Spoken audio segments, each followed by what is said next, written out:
अल्हम्दुलिल्लाह रब्बिल आलमीन वस्सलातु वस्सलामु अला रसूलिहिल करीम व अला आलिहि व अस्हाबिहि अजमईन। अम्मा बअद अऊज़ु बिल्लाहि मिनश शैतानिर रजीम। बिस्मिल्लाहिर रहमानिर रहीम। व लक़द यस्सरनल क़ुरआन लिज़्ज़िक्रि फ़हल मिन मुद्दकिर। बिस्मिल्लाहिर रहमानिर रहीम। रब्बिश्रह ली सदरी व यस्सिर ली अमरी वहलुल उक़दतम मिन लिसानी यफ़क़हू क़ौली।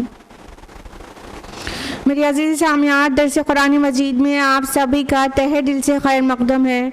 अस्सलामु अलैकुम व रहमतुल्लाहि व बरकातुहू।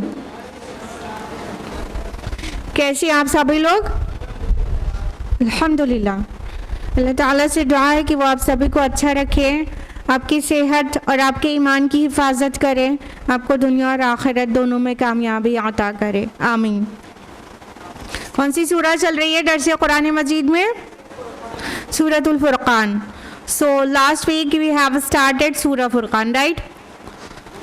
तो स्टार्टिंग की आयत में हम लोगों ने जाना था, सबसे पहली आयत में जाना था कि अल्लाह ताला ने अपने बंदे के ऊपर यानी मोहम्मद रसूलुल्लाह सल्लल्लाहु अलैहि वसल्लम पर कुरान फुरकान बनाकर नाजिल किया और मकसद ये है कि तमाम जहां वालों को ख़बरदार कर दिया जाए।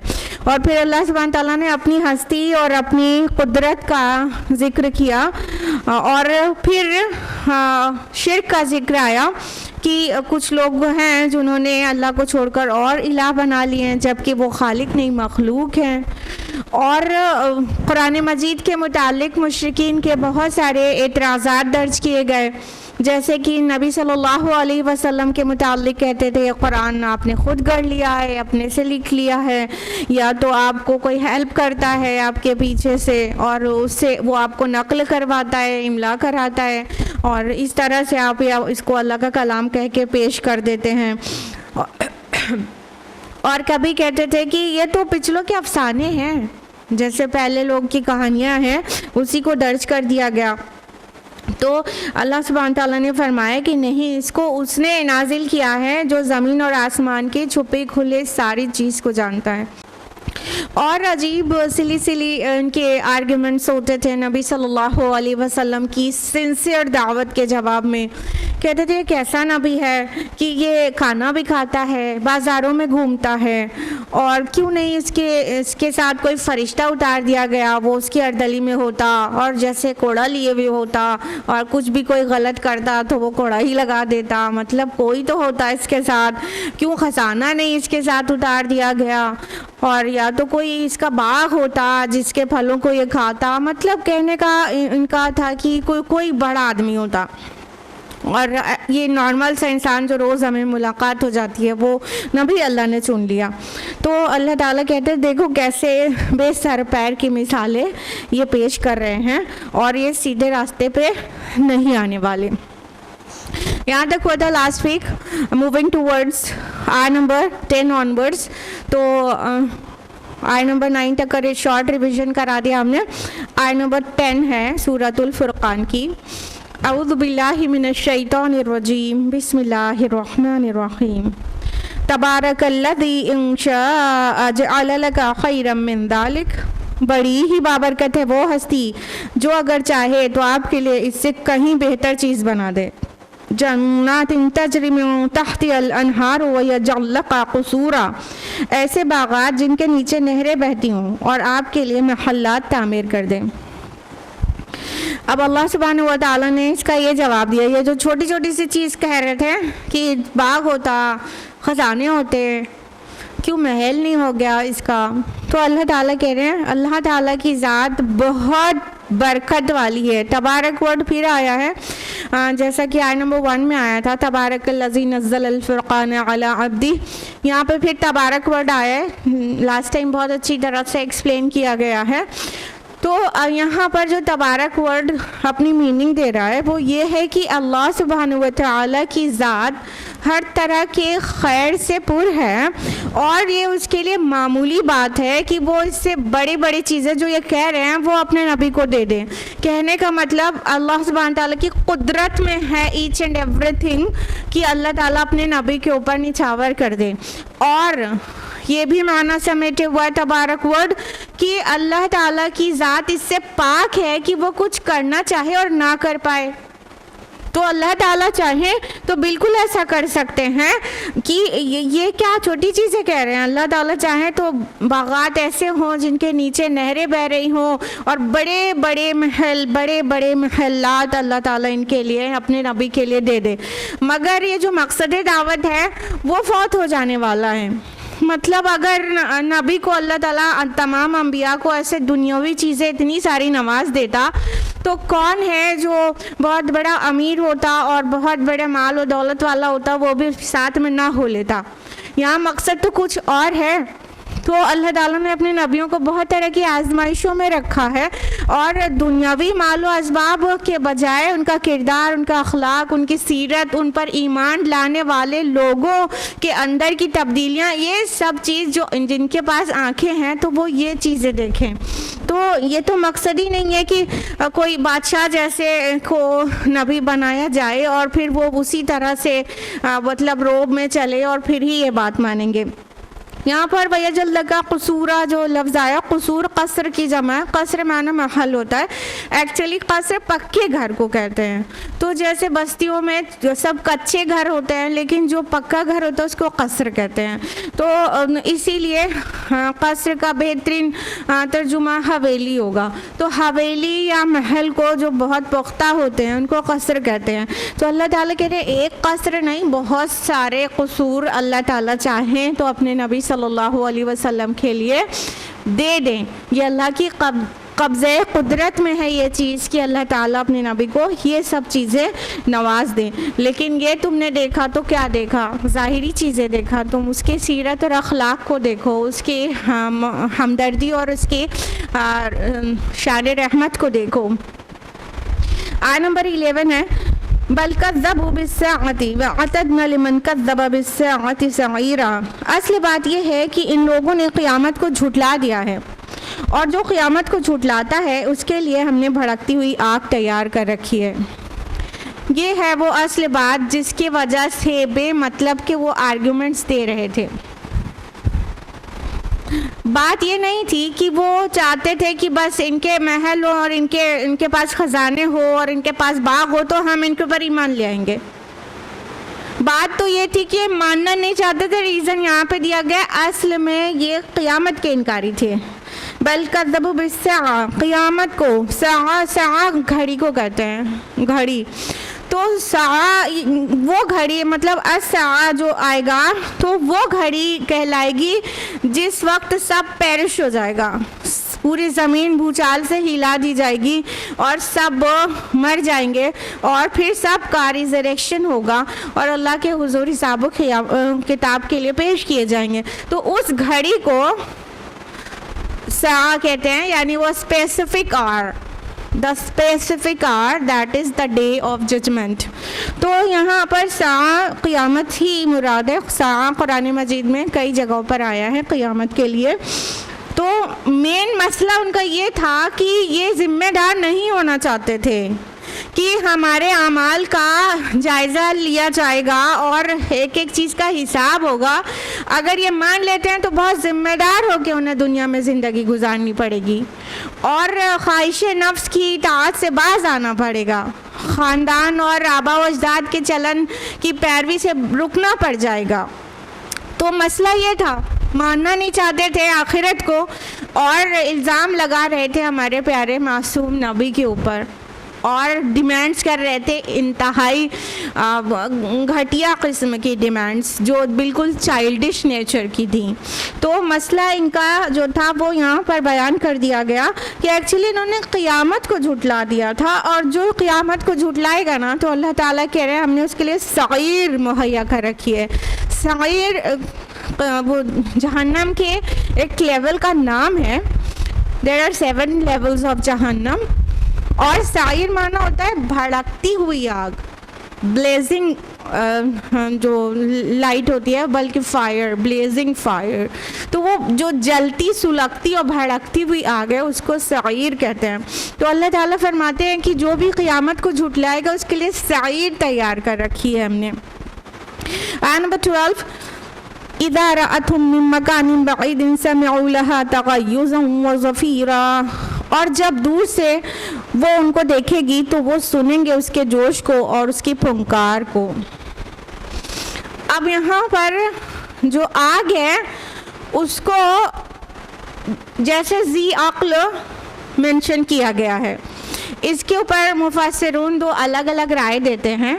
कुछ मुफस्सिरून के नज़दीक ये मजाजी अंदाज़ है, जैसे कभी कभी हम किसी चीज़ को भी ऐसे बोल देते हैं जैसे वो ज़ी अक्ल हो।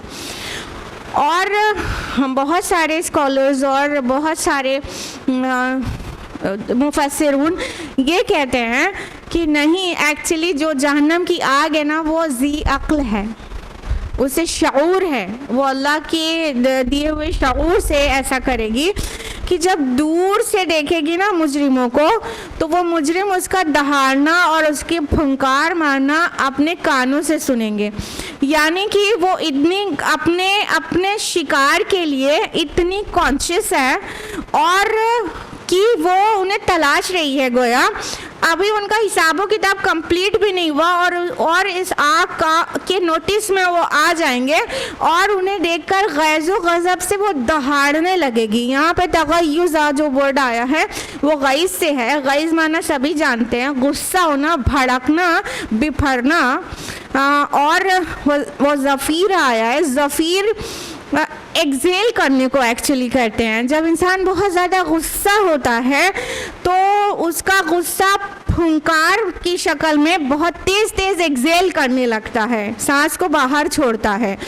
तो या तो इंसान के बजाय इसको एक शेर से इमेजिन करिए कि जब शेर बहुत भूखा हो और गोश्त के टुकड़े को दूर से आते हुए करीब अपने देखे कि उसका खाना आ रहा है और बहुत बेतहाशा भूखा है, तो वो दहाड़े मारेगा और ज़ोर ज़ोर से फूकेगा।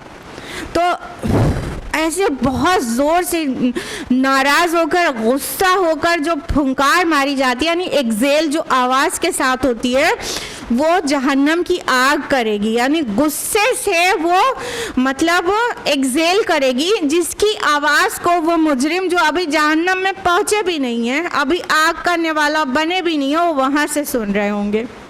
तो इस कदर गज़बनाक होगी वो जहन्नम, वो आग उनके ऊपर। लहा से पता चल रहा है कि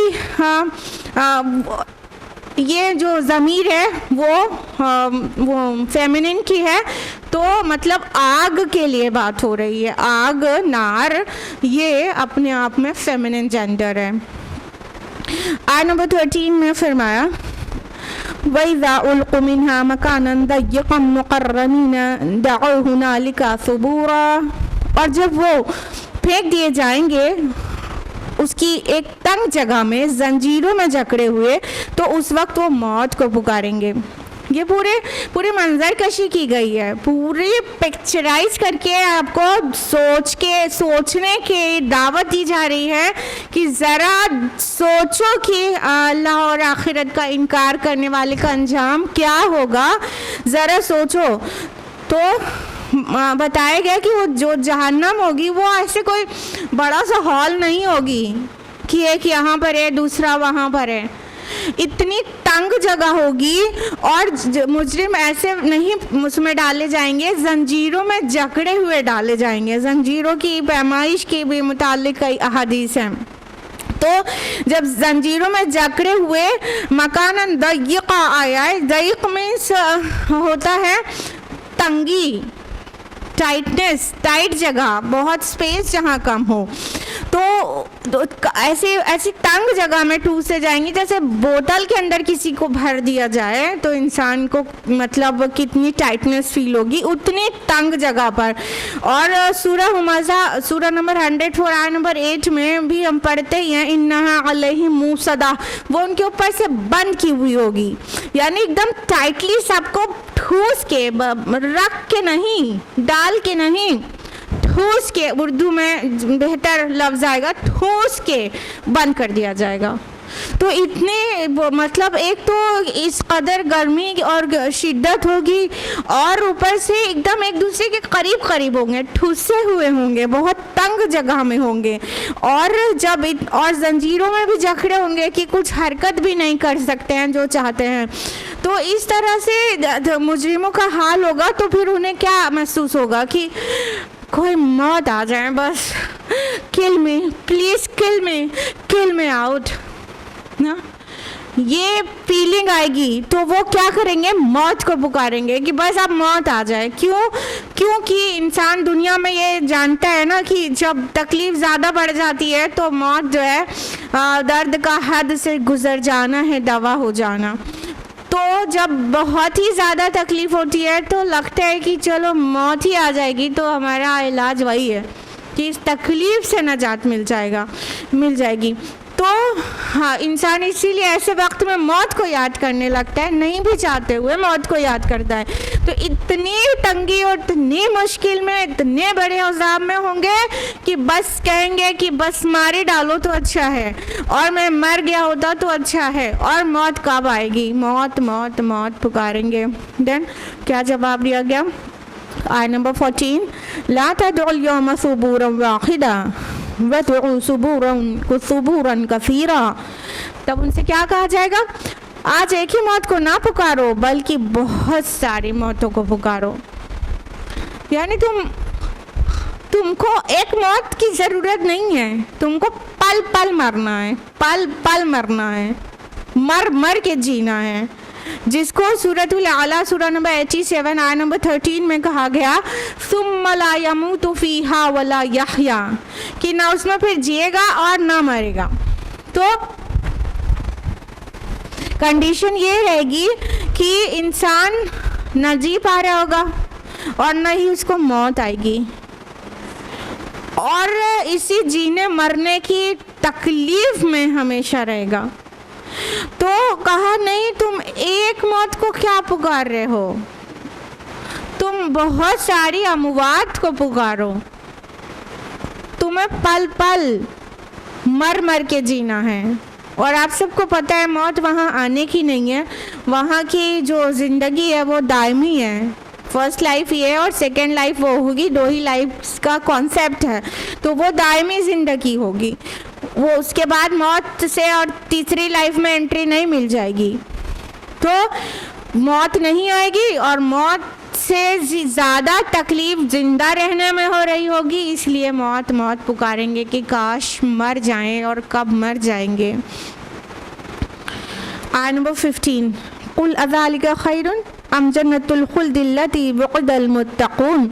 आप कहिए कि क्या ये अंजाम बेहतर है या हमेशा रहने की वो जन्नत जिसका वादा किया गया है मुत्तक़ी बंदों से।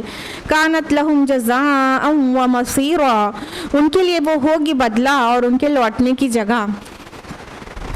अब देखिए साइमल्टेनियस कंट्रास्ट आ गया, दोनों ही तरफ मंजर सामने ला दिया गया कि अभी भी तुम गैर जिम्मेदार रहना चाहते हो क्या, तुम जिम्मेदार बनो, अदरवाइज तुम्हारा ये अंजाम होगा, 2 में से एक अंजाम होगा।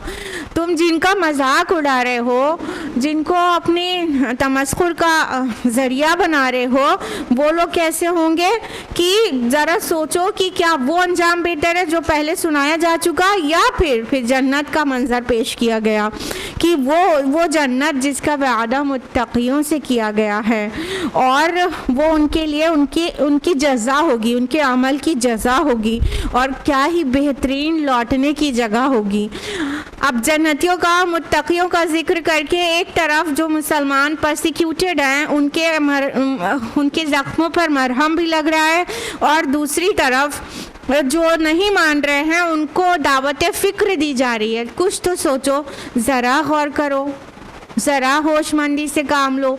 तुम क्यों ऐसी जगह पे जाना चाहते हो जहाँ जाने के बाद निरे पछतावे के कुछ हाथ नहीं आएगा। एक तरफ ये भड़कती हुई आग है और इतना टाइट स्पेस है, और दूसरी तरफ वो जन्नतें हैं जिनके नीचे नदियाँ बहती हैं और नहरें बहती हैं और बागात हैं और महल्लात हैं और शानदार मेहमान नवाजी है। तो ये बेहतर है या वो बेहतर है? दावत फ़िक्र दी जा रही है सोचने की। मौलाना मौदूदी ने ये भी लिखा है कि अगर किसी को ऐसा लग रहा है कि जब ये आखिरत के ही इनकारी हैं तो फ़ायदा क्या है जन्नत जहन्नम की मेंशनिंग करके, जब पहले ही से मान ही नहीं रहे हैं तो उसके आगे डिटेल देने का क्या बेसूद लग रहा है।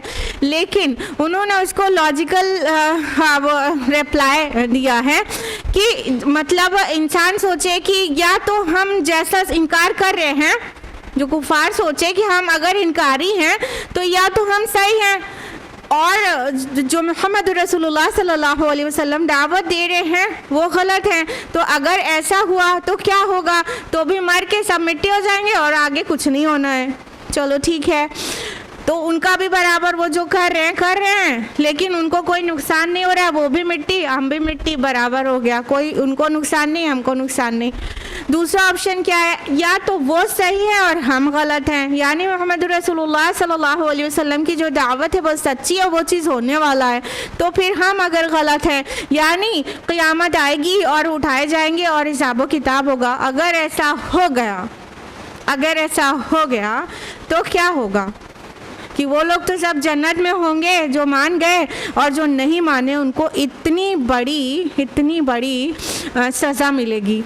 तो दावत फ़िक्र दी जा रही है कि अभी भी सोच लो, अभी ऑप्शन तुम्हारे हाथ में है। थोड़ी देर के लिए अपने को गलत सोच के देखो, फिर उसका जो नतीजा आएगा तो क्या उसके लिए तुम तैयार हो? लिहाजा यहाँ पर जन्नत और जहन्नम की मेंशनिंग उनके लिए भी की जा रही है जो सिरे से आखिरत के इनकारी हैं। तो आगे उसकी खूबी बयान की जा रही है जन्नत की। आयत नंबर 16 में लहुम फ़ीहा मा यशाऊन खालिदीन, उनके लिए उसमें हर वो शय होगी जो वो चाहेंगे और वो उसमें रहेंगे हमेशा हमेश। काना अला रब्बिका वअदम मसऊला, यह आपके रब के ज़िम्मे एक वाजिबुल अदा वादा है। अब जन्नत की दो खूबियाँ बयान की जा रही हैं। अव्वल कि वहाँ उसमें हर वो चीज़ होगी जो वो चाहेंगे। सुभान अल्लाह, ये कितना बड़ा इनाम है। इंसान दुनिया में बहुत कुछ चाहता रहता है और उसे हासिल नहीं कर पाता है, हाँ कि नहीं?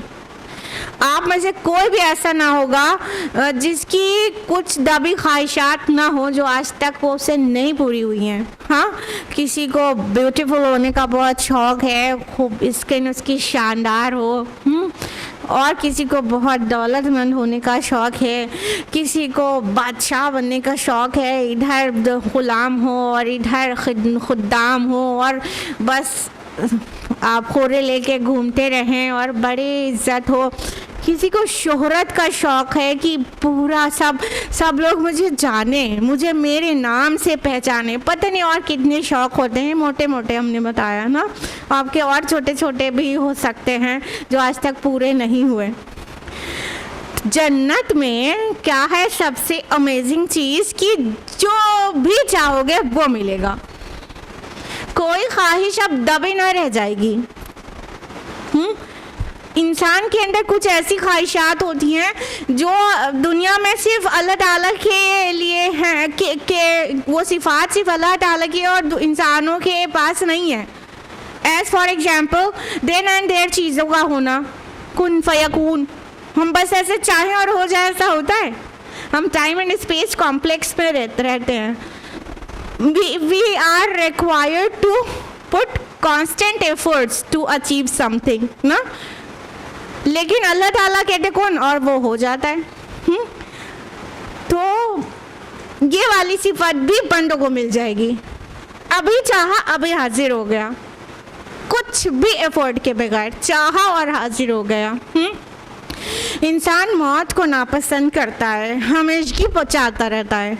अभी देखिए एजिंग के ऊपर कितनी वो चलती रहती है ना, साइंटिफिक रिसर्चेस, कि किसी तरह बूढ़ा ना हो इंसान और मौत के ऊपर फतह हासिल कर ले।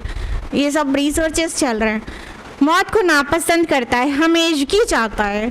तो वहाँ ये भी हो जाएगा कि यहाँ तो हम सिर्फ ये जानते हैं कि अल्लाह ताला हमेशा से हमेशा रहेगा, उसको ज़वाल नहीं है, लेकिन जन्नत में जाने के बाद फिर इंसान भी हमेशा रहेगा। तो वो भी हासिल हो जाएगा। इंसान इख्तिदार चाहता रहता है तो उसे ज़मीन के छोटे छोटे टुकड़ों का इख्तिदार मिलता है, लेकिन पूरी कायनात का इख्तिदार किसी को मिल ही नहीं सकता। तो अल्लाह ताला जो अपना ये वाली सिफत है मलिक होने वाली, तो वो भी जन्नत में इंसानों को दे देगा कि वो बादशाह होंगे। क्या पता आपको 2-4 गैलेक्सीज आपके अंदर दे दी जाए इंशाल्लाह।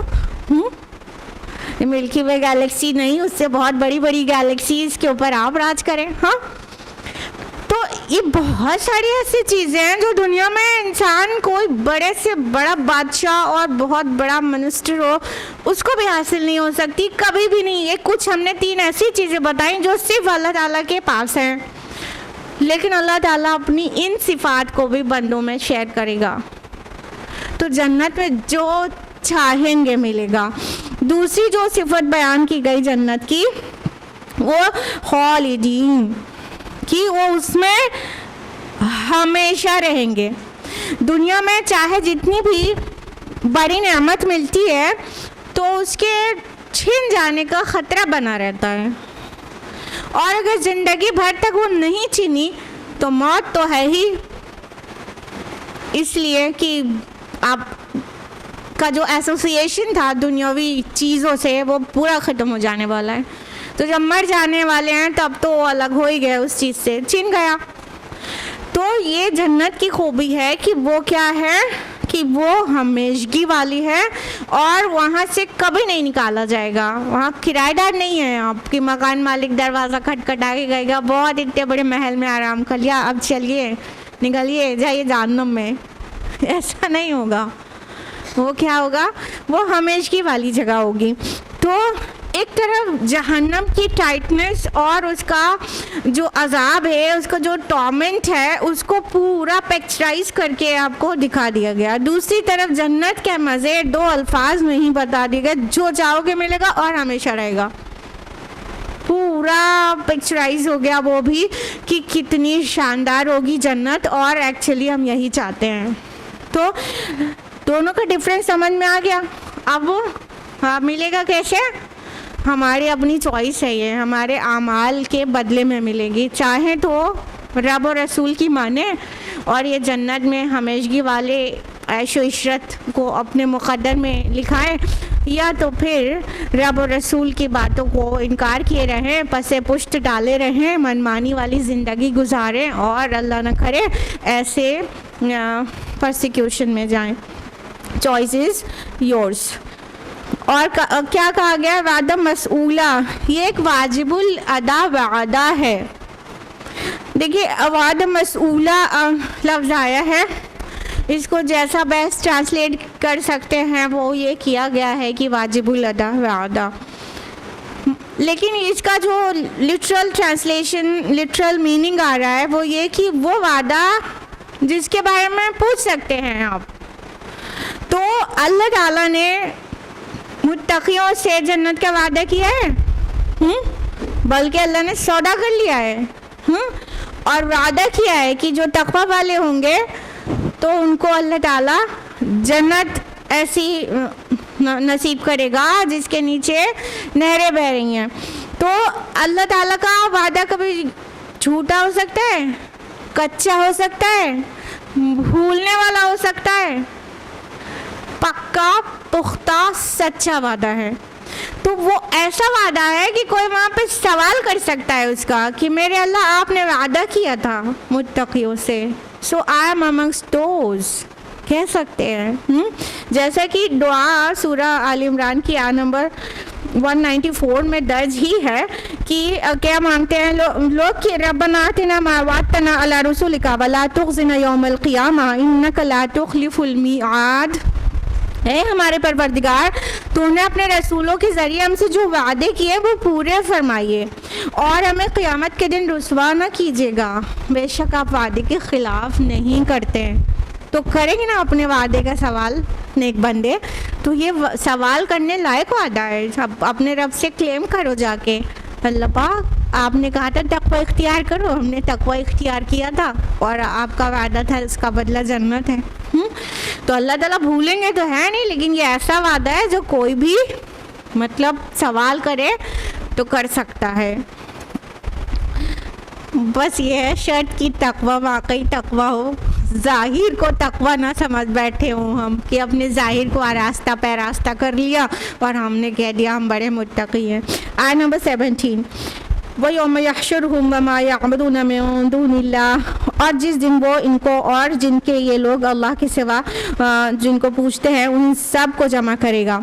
फ़यक़ूलु अअंतुम अज़ललतुम इबादी हाउलाई अम हुम दल्लुस सबील, और फरमाएगा क्या मेरे उन बंदों को तुमने गुमराह किया था या वो खुद ही रास्ते से भटक गए थे।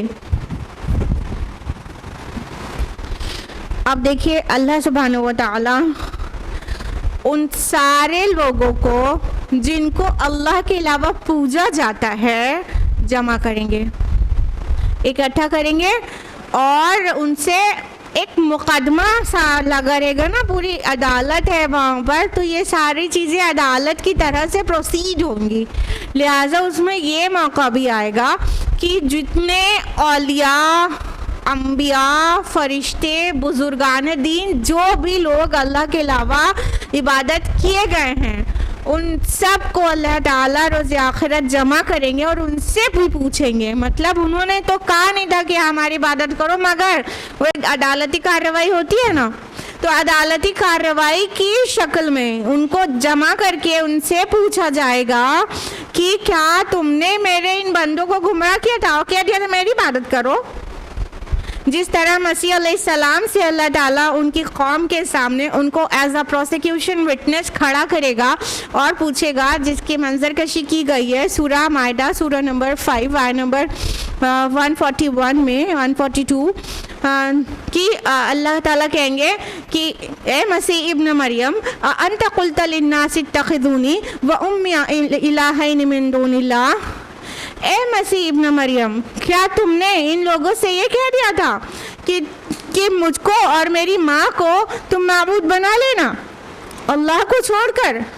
तो मसीह अलैहिस्सलाम कहेंगे कि अल्लाह पाक के बाद मेरे लिए कैसे रवा थी, अगर मैंने कही होती तो आपको मालूम होती। मैंने इनसे कुछ भी नहीं कहा था सिवाय इसके जिसका मुझे हुक्म दिया गया था, और मैंने इनसे कहा था वक़्बुदुल्लाह रब्बी व रब्बुकुम, इबादत करो अल्लाह की जो मेरा रब्बी है और तुम्हारा रब्बी। तो इस तरह मसीह अलैहिस्सलाम को पूछा गया ना, अल्लाह को मतलब पूछा जा रहा है। ईसा अलैहिस्सलाम अल्लाह के बंदे हैं लेकिन उनको अल्लाह का बेटा, अल्लाह का जुज़, अल्लाह का हम पल्ला कहकर उनकी इबादत की जाती है कि वो गॉड हैं, सन ऑफ गॉड हैं। और जितने औलिया फरिश्ते ये सब को अल्लाह जमा करेंगे, उनसे पूछेंगे तुमने कहा था मेरी इबादत करो, तुमने इन लोगों को गुमराह कर दिया था तो या ये खुद ही राह से भटक गए हैं। तो वो सब के सब क्या जवाब देंगे। आयत नंबर 18 में बताया क़ालू सुब्हानक मा कान यंबग़ी लना अन नत्तख़िज़ मिन दूनिका मिन औलिया, वो कहेंगे तू पाक है, हमारे लिए ये रवा नहीं था कि हम तेरे सिवा किसी को अपना वली बनाते। वलकिन मत्तअतहुम व आबाअहुम, लेकिन है परवरदिगार तूने इनको और इनके आबा व अजदाद को दुनिया का साजो सामान दिया। हत्ता नसुद्दिक्र व कानू कौमम बूरा, यहाँ तक कि वो याद दहानी भूल गए और तबाह होने वाले लोग थे।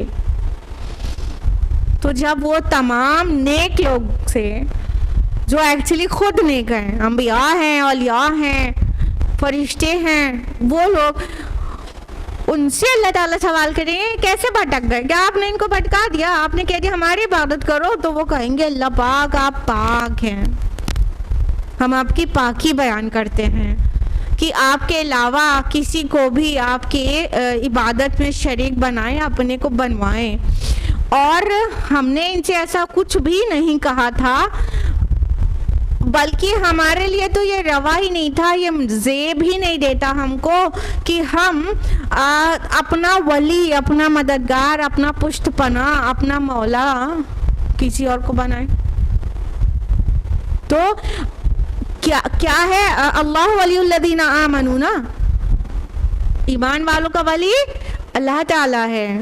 और जो लोग अहले कुफ्र का वली कौन है? एग्जैक्टली शैतान है। This is in the light of आया ऑफ सूरा बकरा 257, राइट। तो अल्लाह के नेक बंदों का वली खुद अल्लाह ताला है। तो वो कहेंगे कि ऐसा हमको ज़ेब ही नहीं देता कि हम अपना वली और पुष्टपना किसी और को बनाए सिवाय आपके, बल्कि ये ऐसे भटक गए मेरे अल्लाह क्योंकि इनको और इनके आबा व अजदाद को आपने बहुत कुछ अता कर दिया था। आपने इनमें मताए दुनिया दे दिया था, दुनियावी साजो सामान दे दिया था। लिहाजा ये क्या हुआ, ये भूल गए, ये आपको भूल गए, याद दहानी को भूल गए, नसीहत को भूल गए, और ये तबाह होने वाले लोग थे। यहाँ पर क्या वो लोग क्या रीज़न देंगे कि अल्लाह पाक इनके जो वो गुमराह होने की वजह है ना, ये दुनियावी मालो असबाब बन गया। ऐसा होता है ना, बहुत ध्यान से समझिए और उसके ऊपर गौर व फिक्र करिए। जब किसी को अल्लाह ताला दुनिया में बहुत कुछ अता कर देते हैं तो वो अपने को बड़ी चीज़ समझने लगता है। और अगर उसके आबा व अजदाद को भी दिया गया था, वो नया आमिर नहीं है, पुराना रईस है, तो वो अपना इस्तेहकाक समझने लगता है, ये मेरा हमारों का हक है, गोया ये मतलब वी डिजर्व इट।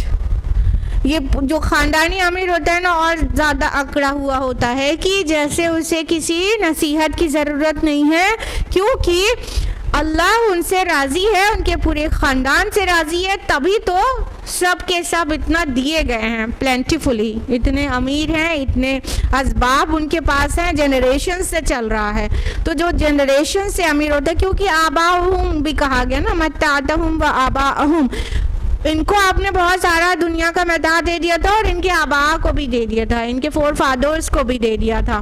तो जो चूँकि कई जनरेशन के अमीर लोग तो जैसे नसीहत कबूल करना ही नहीं चाहते। क्यों? एक फंडा उनका होता है कि अगर हमसे अल्लाह राज़ी नहीं होता तो क्यों दिया होता इतना, यानी अल्लाह हमसे राज़ी है, यानी दुनियावी अता को, दुनियावी मालो असबाब को अल्लाह की रज़ा का सिंबल समझते हैं। लिहाजा वो किसी रसूल और किसी दाई की आवाज़ पर लबैक नहीं कहते हैं, और वो ये दिखाना चाहते हैं कि ऑलरेडी अल्लाह हमसे राज़ी है, हमें ज़रूरत नहीं है अपने अमाल की इस्लाह की और आपके किसी दावत की या आपके किसी रिमाइंडर की, क्योंकि ये भूल गए, अब जिक्र को भूल गए। अब जिक्र ये किताबुल्लाह भी है और अब जिक्र द रिमाइंडर है, रिमाइंडर्स को भूल गए। और अब जिक्र नसीहत को भी कहते हैं, जिक्र माना नसीहत भी होता है, तो नसीहत को भूल गए। किसी की नसीहत पसंद नहीं आती, अमीरजादों को किसी की नसीहत पसंद नहीं आती, वो चाहते हैं हमें ना बताओ, हमसे अल्लाह ऑलरेडी राज़ी है, हाँ, और तुम्हारी हैसियत नहीं है हमारी बताने की। लिहाजा वो गुमराह हो जाते हैं। इसके कंट्रास्ट में क्या होता है, जब इंसान के पास परेशानियां होती हैं, खुसूसन माली तंगी आती है, तो वो मसाइब में एक फितरी बात है कि बहुत इंसान, सब तो नहीं, 100% तो नहीं, उनमें से बहुत इंसान अल्लाह की तरफ पलटते हैं, एक बार सोचते हैं कहीं अल्लाह नाराज़ तो नहीं है। कोई हमको कोई भी मतलब गम लगता है तो हम लोग जल्दी से सोचते हैं ना कि वो हमने फलां को ऐसे कह दिया था, वो अल्लाह को बुरा तो नहीं लगा जिसके जवाब में ये हो गया ना, सोचते हैं ना। जब परेशानी आती है तो अल्लाह की तरफ जल्दी पलटते हैं। तो अगर दुनिया में परेशानी और तंगी ना आए तो फिर पलटना भूल जाते हैं। हमेशा खुशहाली है, हमेशा माल असबाब की फरावानी है, तो फिर जिक्र को भूल जाते हैं। तो इसलिए जो तंगी है ना वो भी बहुत अच्छी है, क्योंकि कम से कम वो आजिज़ी और इनकिसारी हमारी मेंटेन रहने देती है या तो बढ़ाती है ना। और अगर कभी परेशानी नहीं आए तो अल्लाह याद भी नहीं आता हम जैसे, कम से कम हम लोग जैसे लोगों को। बहुत आसानी में जाते हैं तो फिर गफलत हो जाती है। क्यों? तो अल्लाह ताला को अल्लाह के वो नेक बंदे ये जवाब देंगे, अल्लाह पाक आपने इनको बहुत अता कर दिया था ना मालो असबाब दुनिया का, उसी में ये गाफिल हो गए, वो भूल गए आपको और ये बिल्कुल तबाह होने वाले लोग थे। अच्छा, ये किसको एड्रेस किया जा रहा है? जो गुमराह है और किन के मुताल्लिक किया जा रहा है? जो नेक लोग हैं, अंबिया, औलिया, फरिश्ते वगैरह। लेकिन ये जो आयत बिगिन हो रही है ये कह रही है कि वयौम यहशुरुहुम वमा यअबुदूना, हम जब उन सब को जमा करेंगे जिनको अल्लाह के अलावा पूजा गया, तो जिनको नहीं कहा गया, जो कहा गया, जो पूजा गया, क्योंकि माँ आया है, माँ जो के लिए आता है गैर ज़विल उक़ूल के लिए, और जब इंसानों के लिए ज़विल उक़ूल के लिए आना रहता है तो मन आता है, मन जो वो मतलब इंसानों के लिए ज़विल उक़ूल के लिए। तो यहाँ पे माँ आया है, ऐसा लगेगा आगे भूतों की बात होने जा रही है, नहीं, वो इंसानों की बात होने जा रही है, मगर माँ आया है। क्यों? मन क्यों नहीं आया? वो लोग इंसानों में से क्यों? क्योंकि अल्लाह ताला के सामने कोई हैसियत नहीं है किसी की भी, अगरचे वो इंसानों में से रसूल ही क्यों ना हो। अल्लाह की बुजुर्गी, अजमत, बड़ाई, उसकी मखलूक उसके हम पल्ला हो ही नहीं सकती है।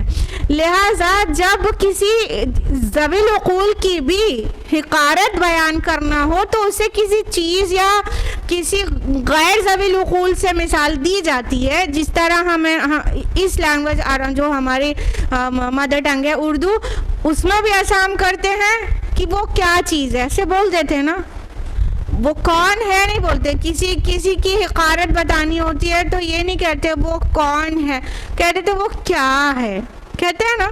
इसी तरह भी जुबान में भी होता है। लिहाजा यहाँ मन के बजाय माँ आया है, माँ याबुदूना, जो पूजे जाते हैं। आयत नंबर 19, फ़क़द कज़्ज़बूकुम बिमा तक़ूलून, तो उन्होंने झुटला दिया तुम्हारी इन बातों को। फमा तस्ततीऊन सर्फ़न वला नसरा, तो अब ना तुम्हारे बस में है अज़ाब को लौटाना और ना ही मदद। फमन यज़लिम मिनकुम नुज़िक़ु अज़ाबन कबीरा, और जो कोई तुम्हें से जुल्म का मुर्तकिब हुआ है हम उससे चखाएंगे अब बहुत बड़ा अज़ाब।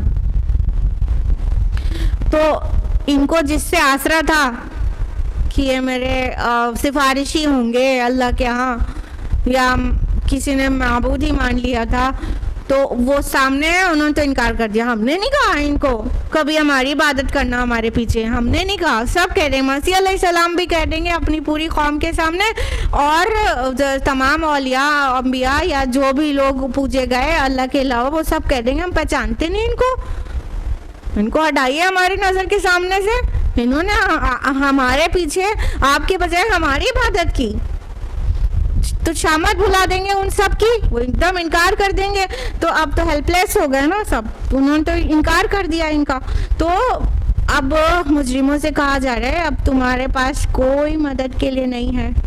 कौन करेगा मदद? जिनकी तुम आसरा लेके बैठे थे उन्होंने तो झुटला दिया सामने सामने, यानी बाकायदा पूरा अदालती कार्रवाई हुई और उस उन्हीं से गवाही दिलवा दी गई। उन्होंने कहा हमने तो कभी कहा ही नहीं और हम बिल्कुल ही नापसंद करते हैं इनकी ये हरकत, हमारे पीछे अगर इन्होंने ऐसा किया तो बिल्कुल इनकारी हो जाएंगे। तो फरमाया गया अब तो कोई भी नहीं है तुम्हारी मदद के लिए। और अब हकीकत में ये है कि जिन्होंने इतना बड़ा जुल्म किया है, और यहाँ जुल्म से मुराद यकीनन कुफ्र और शिर्क है, जिन्होंने इतना बड़ा जुल्म किया है उनको अजाब के अलावा कुछ नहीं पहुँचेगा और बहुत बड़ा अजाब पहुँचेगा। आयत नंबर 20, वमा अरसलना क़ब्लका मिनल मुरसलीना इल्ला इन्नहुम लयाकुलूना अत्ताअमा व यमशूना फिल अस्वाक़, और आपसे पहले हमने जितने भी रसूल भेजे हैं वो सब खाना भी खाते थे और बाज़ारों में चलते फिरते भी थे। वजअलना बअदकुम लिबअदिन फितना, और हमने तुम्हारे बाज़ को बाज़ के लिए आजमाइश बनाया है। अतस्बिरून, तो ए मुसलमानों, क्या तुम सब्र करते हो? वकान रब्बुका बसीरा, और आपका रब सब कुछ देखने वाला है।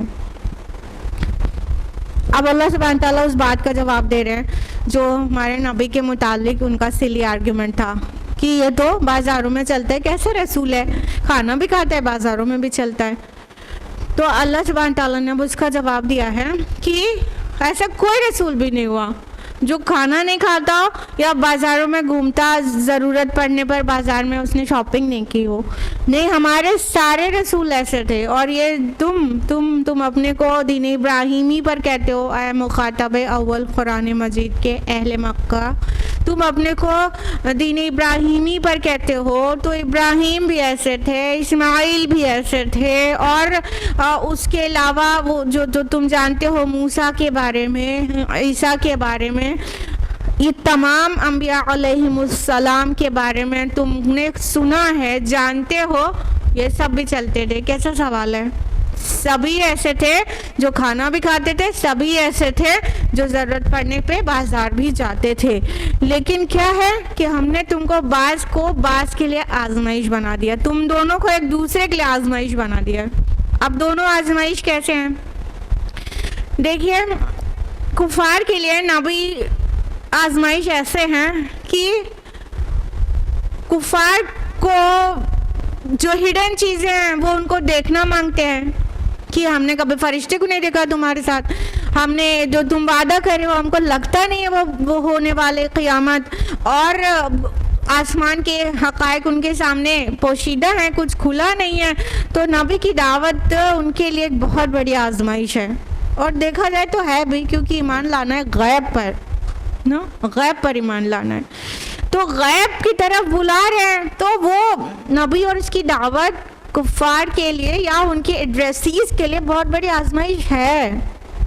और दूसरी तरफ ये कुफ़ार नबी के लिए और मुसलमानों के लिए आजमाइश हैं। क्यों इतना सताएंगे आपको कि आप हक की तरफ इनको बुला रहे हैं, लेकिन ये आपको सताएंगे, ये आपको सताते हैं, आपको टॉर्चर करते हैं, आपको प्रोसिक्यूट करते हैं, आपके ऊपर जो लोग ईमान ले आते हैं उनको अपने जुल्म और अताब का शिकार बनाते हैं, तरह तरह से परेशान करते हैं और तरह तरह के बुहतान लगाते हैं।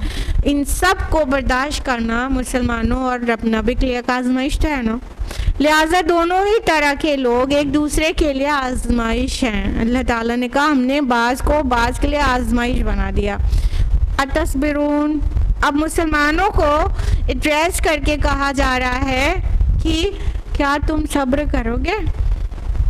यानी ये आपके लिए जो आजमाइश बने हुए हैं कि मुसीबत कर देते हैं। मक्का के कॉन्टेक्स्ट में देखें तो अपने ईमान का इजहार करना एक बहुत बड़ी क़ियामत अपने लिए मोल लेना था। जाके बोलो किसी को कि मोहम्मद पर ईमान ले आए, अभी वो पिल पड़ेगा। तो इतना मुश्किल वक्त से गुजरना है, तो तुमको जिस तरह से भी ये लोग सता रहे हैं, क्या तुम उस पर सब्र करोगे? और तुम एक बात और जान लो, वकान रब्बुका बसीरा, क्यों जो तुम्हारा रब है ना वो सब देख रहा है। यानी ये ज़ख्मों पर मरहम है कि तुम कितनी मुश्किल से मान पा रहे हो अपने रब की, अल्लाह ताला देख रहे हैं। कितना सताए जा रहे हो, अल्लाह ताला देख रहे हैं। और तुम सेल्फ डिफेंस में भी हैंड रेस नहीं कर रहे हो, अल्लाह ताला देख रहे हैं। तो तुम्हारा रब तुम्हें देख रहा है, डोंट वरी, बस तुम सब्र करो। और क्या करोगे? और पीछे जो वादे तुम किए गए जन्नत के, उसके लिए तुम ये सब्र करोगे। तो सब्र करो और अल्लाह ताला देख रहा है, और जो तुम्हें सता रहा है उसको भी देख रहा है। उसको क्या मिलेगा उसके लिए भी तैयारी है वहाँ पे सारी। तो तुम सब्र करो। आयत नंबर 21,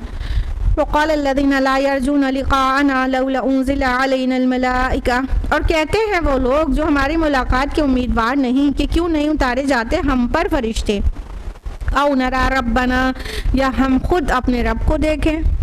लक़द इस्तकबरू फी अनफुसिहिम वअतौ उतुव्वन कबीरा, उन्होंने अपने आप को बहुत ज़्यादा तकब्बुर किया और वो बहुत बड़ी सरकशी के मुर्तकिब हुए। अब इतने बड़े बड़े उनकी डिमांड्स आने लगी कि जो और कहा गया कौन लोग जो हमारी मुलाकात के उम्मीदवार नहीं है, जिनको एक्सपेक्टेड नहीं है कि उनको हमसे मिलना है, वो लोग क्या करते हैं कि कभी कह देते हैं हम पर फरिश्ते क्यों नहीं नाजिल होते, तुमको ही क्यों चुना अल्लाह ताला ने अपना पैगाम देने के लिए, हम पर इंडिविजुअली एक एक फरिश्ता क्यों नहीं भेजा, हमारे सामने फरिश्ता क्यों नहीं आया कि वो हमें प्रीच करे।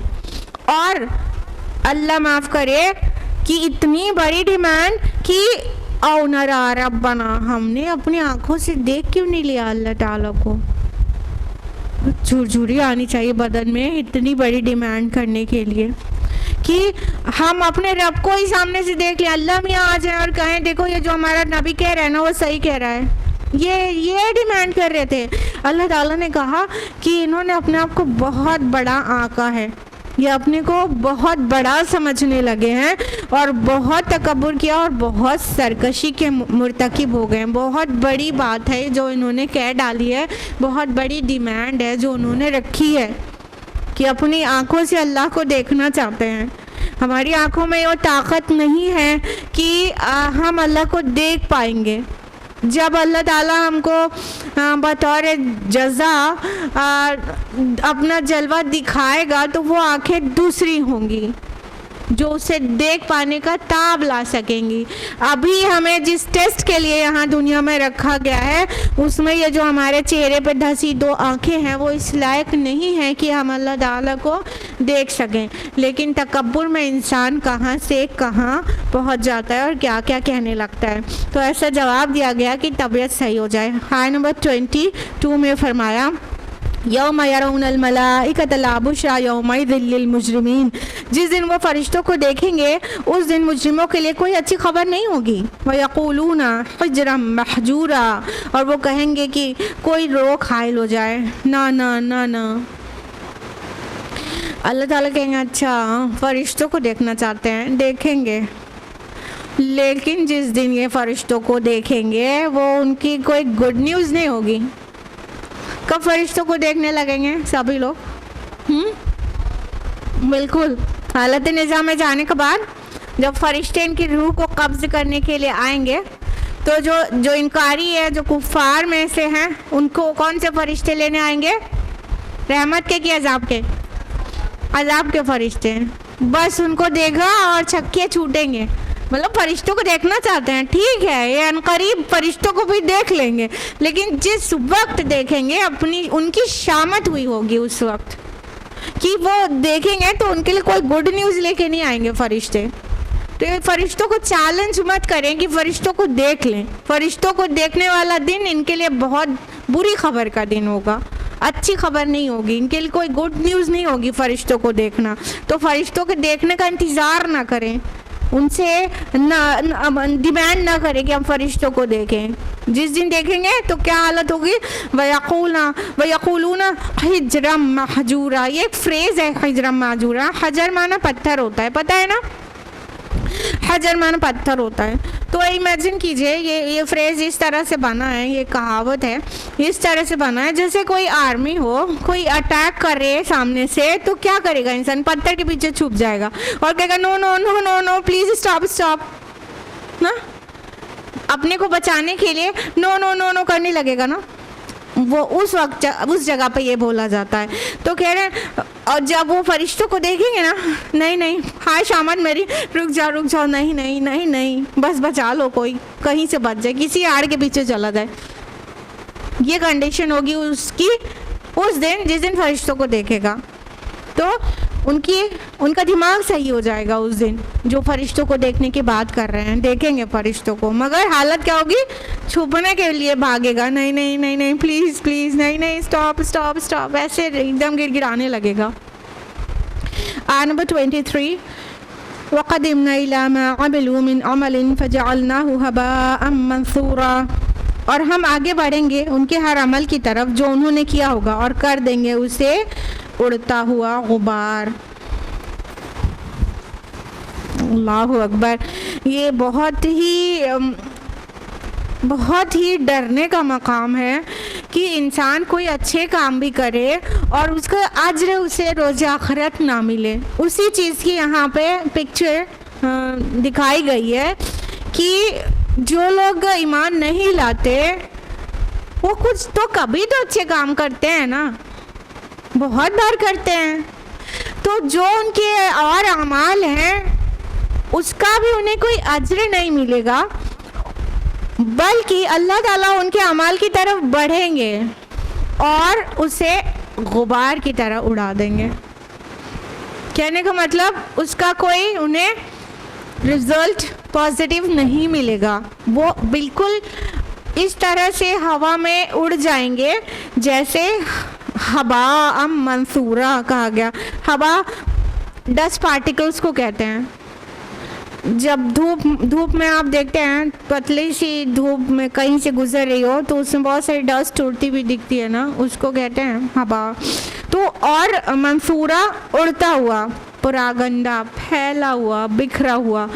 तो किसी का कोई अमाल होंगे अच्छे लेकिन ईमान नहीं था दिल में, तो ऐसे डस्ट पार्टिकल्स की तरह बखेर दिया जाएगा रोज़ आखिरत, और उसका कोई बदला वो नहीं दिया जाएगा, कोई उसका इनाम नहीं दिया जाएगा कि चलो मेहमान नवाज तो था, चलो हाजियों की खिदमत करता था, चलो कोई का एक्सीडेंट हो गया था उसको हॉस्पिटल पहुंचाया था, कुछ तो अच्छे काम होंगे ना, लेकिन उसका कोई वज़न कायम नहीं होगा। सूरा इब्राहिम में इसको इस तरह से आयत नंबर 18 में मेंशन किया गया है, मसलुल लज़ीना कफ़रू बिरब्बिहिम आमालुहुम करमान इश्तद्दत बिहि अर्रीहु फी यौमिन आसिफ, कि मिसाल उन लोगों की जिन्होंने कुफ्र किया अपने रब के साथ, उनके अमाल ऐसे होंगे जो जैसे राख हो और जिस पर ज़ोरदार हवा चले आंधी के दिन, और उन्हें कुछ कुदरत नहीं होगी उन आमाल में से जो भी उन्होंने कमाए होंगे। मतलब जैसे आंधी के दिन हवा चली और अपना कुछ सरमाया था जो रेत के पार्टिकल्स की शक्ल में था या राख की शक्ल में था, उसको हवा उड़ा ले गई, ख़त्म हो गया, निकल गया हाथ से।